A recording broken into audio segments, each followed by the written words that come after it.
میرے مصطفیٰ کریم سید عالم صلی اللہ علیہ وسلم کے پاس جو لوگ کام کرتے تھے، محنت کرتے تھے، مشقت کرتے تھے، ہمارا ملازم ڈرتا ہے، کامتا ہے، وہ بات کرتا ہے تو صاحب جی کہتے کہتے زبان تھکتی ہے، 100 دفعہ موڈ کو دیکھتا ہے، گالیاں کھاتا ہے بیچارہ، اس کی عزت نفس کو اچھالا جاتا ہے، اس کو رسوا کیا جاتا ہے، اور وہ بیچارہ رات کو رضائی میں منہ دے کے روتا ہے کہ یار میرے نصیب صرف اس لیے کمزور ہیں کہ میں غریب کے گھر میں پیدا ہوا ہوں۔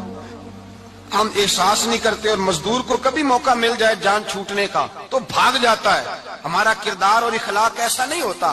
حضرت زید بن حارثہ رسول اللہ کے غلام تھے، نبی پاک کے گھر میں جھاڑو دیتے تھے، برتن مانجتے تھے۔ یہ بچپن میں اپنے قبیلے سے گم ہو گئے تھے، کسی نے اغوا کر کے لا کر کے بیچ دیا تھا، گم ہو گئے تھے، حضور کی بارگاہ عالی مرتبت میں لائے گئے۔ حضرت زید بن حارثہ سارا دن کام کاج کرتے، کوئی آدمی آیا ان کے علاقے کا مکہ مکرمہ، ان کو پہچان کر واپس گیا ان کے قبیلے میں اور جا کے بتلایا کہ تمہارا بیٹا تو محمد ابن عبداللہ صلی اللہ علیہ وسلم کے پاس۔ اس وقت حضور نے بھی اعلان نبوت نہیں فرمایا تھا۔ ان کے والد حارثہ چچا لینے آئے اور نبی پاک کے پاس آئے تو 2 تھیلیاں اشرفیوں کی بھر کے لائے۔ کہنے لگے حضور یہ پیسے لے لیں، 2 تھیلیوں میں پیسے ڈالیں، دینار ہے درہم ہے، حضور لے لیں، ہمارا بیٹا دے دیں۔ نبی پاک صلی اللہ علیہ وسلم نے فرمایا تمہیں غلطی لگ گئی ہے، پیسے پیچھے ہٹاؤ، میں زید کو بلاتا ہوں، میں زید کو، ادھر دیکھیے گا، میں زید کو، میں اسے بلاتا ہوں، اگر وہ جانا چاہے تمہارے ساتھ تو مجھے اعتراض نہیں لے جانا۔ چچا اور باپ کہنے لگے آپ عجیب بات کرتے ہیں، وہ غلامی چھوڑ کے نہیں جائے گا، آپ عجیب بات کرتے ہیں، وہ مزدوری چھوڑ کے بادشاہی اختیار نہیں کرے گا، ہم کھاتے پیتے لوگ ہیں، اس کی ماں ترس گئی ہے، اس کو ملنے کو بہنیں روتی ہیں، وہ جائے گا نہیں۔ میرے حبیب نے فرمایا تم نے ابھی یہ ذائقہ چکھا نہیں، تمہیں اس کا پتہ نہیں، تو میں بلاتا ہوں، اگر جانا چاہے تو پیسوں کی ضرورت نہیں، لے جانا۔ حضرت زید کو پیغام دیا، آئے، حضور نے فرمایا وہ تمہارے والد کھڑے ہیں، وہ چچا ہیں، لینے آئے ہیں۔ جناب زید گئے، باپ کے گلے سے لگے، بچھڑے ہوئے باپ بیٹا ایک دوسرے کو مل کے کھل کے روئے، کہا بیٹا تیری ماں کی آنکھیں پتھر ہو گئی تیرا رستہ دیکھ کے، تیری بہنیں ترستی ہیں تیرے چہرے کے دیدار کو، بیٹا وہ گلیاں بھی روتی ہیں جن میں تو کھیلا کرتا تھا، پر اب فکر کی بات کوئی نہیں، اب کوئی پریشانی نہیں، میں پیسے لایا ہوں تجھے لے جاؤں گا۔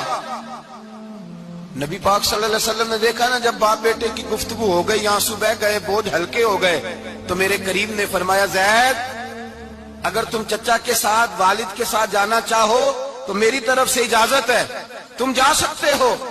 یہ لفظ کہے تو جناب زید دوڑ کے حضور کے قدموں میں آ کے بیٹھ گئے، حضور کے قدموں میں بیٹھ گئے، اور گویا فاضل بریلوی علیہ رحمہ نقشہ بیان کرتے ہیں، کہنے لگے تیرے قدموں میں رہوں غیر کی ٹھوکر پہ نہ ڈال، میں جھڑکیاں کھاؤں کہاں چھوڑ کے صدقہ تیرا، اور تیرے قدموں میں جو ہے غیر کا منہ کیا دیکھے، کون نظروں پہ چڑھے دیکھ کے تلوا تیرا۔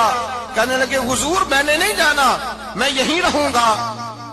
چچا اور باپ نے دیکھا تو کہنے لگے بیٹا تو غلامی چھوڑ کے نہیں جائے گا، تو ملازمت چھوڑ کے بادشاہی میں نہیں جائے گا۔ تو آپ کے والد کو آپ فرمانے لگے ابا جی ذرا 2 گھڑیاں یہاں رہ کے تو دیکھیں، یہاں 2 گھڑیاں رہ کے تو دیکھیں۔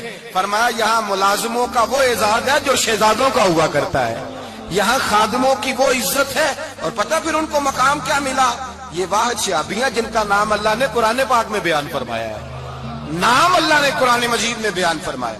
حضور کا اپنے غلاموں کے ساتھ جو تعلق تھا، اپنے ملازموں کے ساتھ جو رشتہ تھا، بڑا آدمی آتا ہے نا، بڑا آدمی تو لوگوں کی سانس سوکھ جاتے ہیں، اٹھ کے ملتے ہیں، بڑا کچھ کرتے ہیں۔ مزدور آتا ہے تو لوگ اوے کہہ کے پکارتے ہیں، ان کو خبر ہی نہیں کہ اس شخص کا اعزاز کتنا ہے۔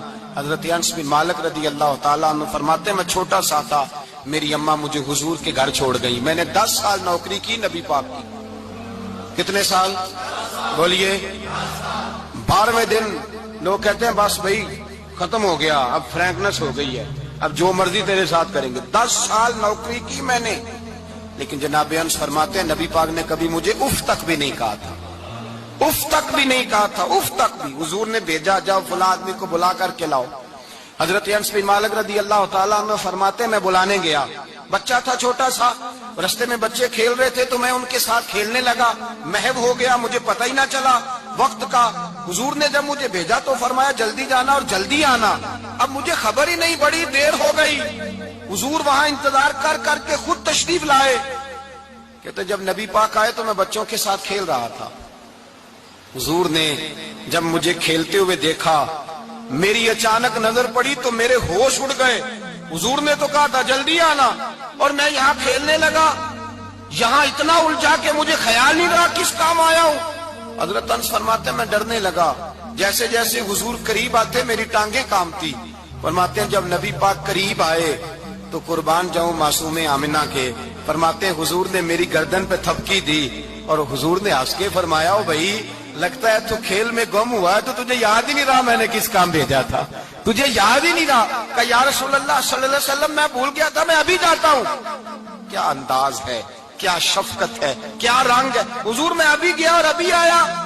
نبی پاک نے فرمایا نہیں یار تو کھیل میں خود ہی چلا جاتا ہوں، تو کھیل یہاں میں خود جاتا. یہ اعزاز، یہ فضیلت، یہ درجہ کس نے ذروں کو اٹھایا اور صحرا کر دیا، یہ کس نے قطروں کو ملایا اور دریا کر دیا، یہ کس کی حکمت نے یتیموں کو کیا در یتیم اور غلاموں کو دنیا بھر کا مولا کر دیا.